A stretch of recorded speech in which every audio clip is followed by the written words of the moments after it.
माननीय प्रधानमंत्री जी, У нас такие отношения, что я считал, что вы и так все понимаете. हमारे इतने रिश्ते हैं कि मुझे ऐसा लगा कि आपको कोई अनुवाद नहीं चाहिए। रशियन जुबान में पुतिन साहब बोल रहे थे तो उन्होंने रशियन जुबान में ये कहा है कि हमारी अंडरस्टैंडिंग इतनी डेवलप हो चुकी है, हमारे फॉरेन मिनिस्टर मुसलसल एक दूसरे को मिलते हैं और मुझे लग रहा है कि मेरी बॉडी लैंग्वेज और जुबान को मोदी साहब ट्रांसलेटर की मदद के बगैर नहीं समझ रहे हैं। तो उस कमरे के अंदर बड़े कहके चले हैं। इसमें राष्ट्रपति पुतिन ने मजाकिया अंदाज में कुछ ऐसा कहा कि प्रधानमंत्री नरेंद्र मोदी ठहाके लगाकर हंस पड़े। ये मत देखो कौन कह रहा है, ये देखो क्या कह रहा है। बुनियादी तौर पे बात की है वो बिल्कुल दुरुस्त है। ये वाली इस वक्त जो मेरे कैनेडियन पप्पू भाई हैं उनको जवाब दिया गया है, वेस्ट को जवाब दिया गया है कि we have options, we have choices. जो अपने ताल्लुकात हैं, एक जो बैलेंसिंग एक्ट होता है जहां पर आपके मफादात का तहफ़्फ़ुज़ होता है। अगर आपके इंटरेस्ट इसमें है कि जी आपको अगर फर्ज करें RLNG अगर आपको सस्ते दामों मिलती है, अगर रशिया से मिलती है, आपके हालात क्या है? आपके हालात ये हैं आरजू, सरकारी खजाना खाली, कर्जे नागुज़ेर, दहशतगर्दी ने मुल्क को जकड़ रखा है। फकत 3 करोड़ बच्चा जो स्कूलों में नहीं जा रहा। आप लोगों का कोई अगर डिस्प्यूट है वो अपनी जगह पे चलता रहे, मामला आपके दीगर चाइना और हिंदुस्तान के दरमियान क्या क्या कुछ नहीं होता, ये काम भी हो रहा है। बट ये जो मूव्स हैं यकीनी तौर पर कई आई ब्रोज जो है वो वेस्ट के अंदर रेज होंगी। लेकिन इनको भी मजा आ जाएगा कि भाई आप भारत को जो बार बार छेड़ते हो उनके पास भी चॉइसेस मौजूद है। दोस्तों, प्रधानमंत्री मोदी और पुतिन के बीच द्विपक्षीय वार्ता में कुछ ऐसा हुआ कि प्रधानमंत्री मोदी ठहाके लगा के हंसने लगे। रूस के राष्ट्रपति पुतिन ने भारत के संबंधों को लेकर एक बहुत बड़ी बात कही है। राष्ट्रपति पुतिन ने प्राइम मिनिस्टर मोदी से कहा कि हम ऐसे रिश्ते हैं कि हमें किसी अनुवाद की ज़रूरत नहीं है।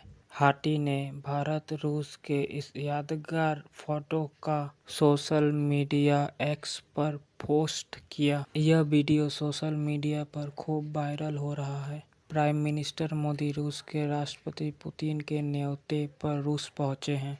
यहाँ मेजबान रूस की अध्यक्षता में 16वां ब्रिक्स शिखर सम्मेलन आयोजित किया जा रहा है। राष्ट्रपति पुतिन के साथ द्विपक्षीय वार्ता में प्राइम मिनिस्टर मोदी ने कहा कि पिछले 3 ब्रिक्स की अभी मीटिंग मोदी साहब की जो बड़ी जबरदस्त थी, जो मैंने उसमें से एक जोक पिक किया, अपने देखने वालों से शेयर करूंगा। रशियन जुबान में पुतिन साहब बोल रहे थे तो उन्होंने रशियन जुबान में ये कहा है कि हमारी अंडरस्टैंडिंग इतनी डेवलप हो चुकी है, हमारे फॉरेन मिनिस्टर मुसलसल एक दूसरे को मिलते हैं और मुझे लग रहा है कि मेरी बॉडी लैंग्वेज और जुबान को मोदी साहब ट्रांसलेटर की मदद के बगैर नहीं समझ रहे हैं। तो उस कमरे के अंदर बड़े कहके चले हैं और मैं this is how the body language. आपने मोदी साहब ने अपना ट्रेडिशनल जफरी डाली जाके, वो ट्रेडिशनली है जहाँ जाते हैं। ये उसकी अपडेट थी ब्रिक्स की। दूसरा इसमें जो अब मैं बात करूंगा कि आपके हालात क्या है। आपके हालात ये हैं आरजू के कहा आपने 2 तकरीरें मैंने आपके लेजिस्लेशन की सुनी है, जो कॉन्स्टिट्यूशनल अमेंडमेंट आपने की है, उमर अयूब साहब की है, और दूसरी मैंने ख्वाजा आसिफ साहब की धुआंधार तकरीर सुनी। मुझे ख्वाजा आसिफ साहब की स्पीच बड़ी जबरदस्त लगी। उमर अयूब साहब ने मुसलसल हमले किए। दो फिक्रे, मैं ज्यादा टाइम नहीं लेना चाहूंगा, 2 फिक्रे मैं उनके भूल नहीं पाया। एक, उन्होंने ये कहा था कि वक्त का पहिया जो है वो बड़ी तेजी से चल रहा है। मैं उसकी तेजी आपको बताना चाहूंगा कि वाकई वक्त का पहिया बड़ी तेजी से चल रहा है। और दूसरा, उन्होंने अब गिले किए, उन्होंने कहा जी मेरे फलाने MNA का घर तोड़ दिया गया, फलाने का पेट्रोल पंप बंद कर दिया गया, फलां का ये बिजनेस खत्म कर दिया गया। लेकिन और उन्होंने कहा कि कुछ MNAs को 4थे फ्लोर असेंबली के अंदर उन्होंने बंद कर रखा। उन्होंने एक और बड़ा तारीखी फिक्रा, उन्होंने कहा 1 पाव गोश्त के लिए आपने पूरी भैंस काट दी। बड़ा इतिहास की। लेकिन जब साथ ही ख्वाजा साहब बोले तो उन सारे सवालों का जवाब आ गया।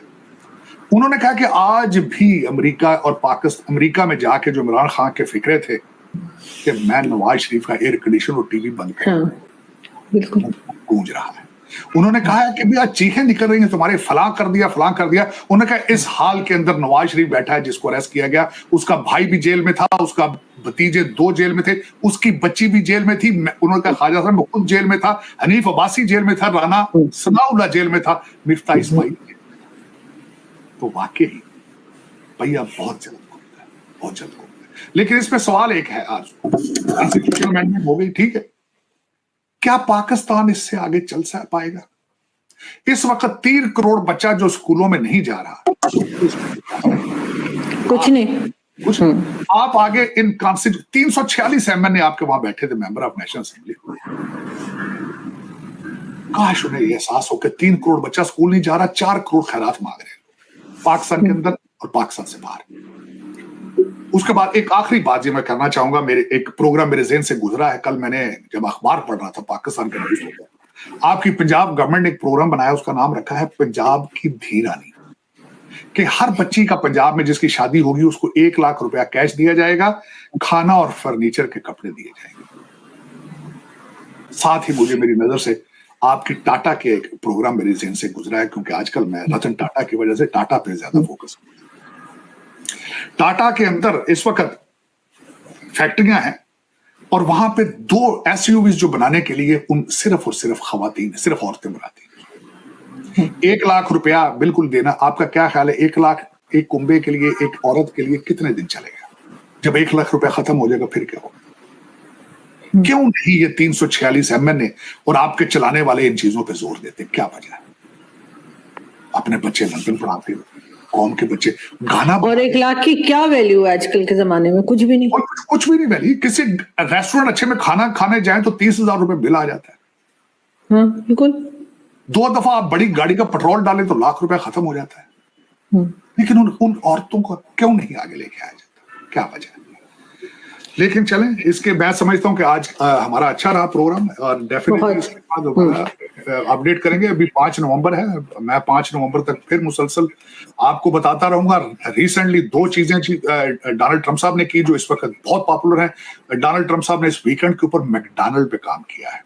दूसरा, मैकडॉनल्ड की 2012 में डोनाल्ड ट्रंप साहब ने मैकडॉनल्ड की एक एड में काम किया था, और डोनाल्ड ट्रंप साहब मशहूर थे कि व्हाइट हाउस में अपने मेहमानों को भी कई दफा क्वार्टर पाउंडर बर्गर मंगा के सर्व करते थे। फ्रेंच फ्राइज उन्होंने सर्व की और उन्होंने कहा कि कैमला हैरिस झूठ बोलती थी। अब मैंने आज कैमला हैरिस से 15 मिनट ज्यादा काम किया है। दूसरी तरफ बात यह थी कि कैमला हैरिस की 60th बर्थडे थी, जिस पे उन्होंने स्टीवी वंडर का गाना लगा के उसको सेलिब्रेट किया है। वहां से निकली हैं तो एल शार्पटन एक न्यूयॉर्क के एक हैं लीडर हैं सियासी, उनको उन्होंने इंटरव्यू दिया है। एक दूसरे के ऊपर ताबड़ताड़ हमले कर रहे हैं, मुसलसल हमले कर रहे हैं।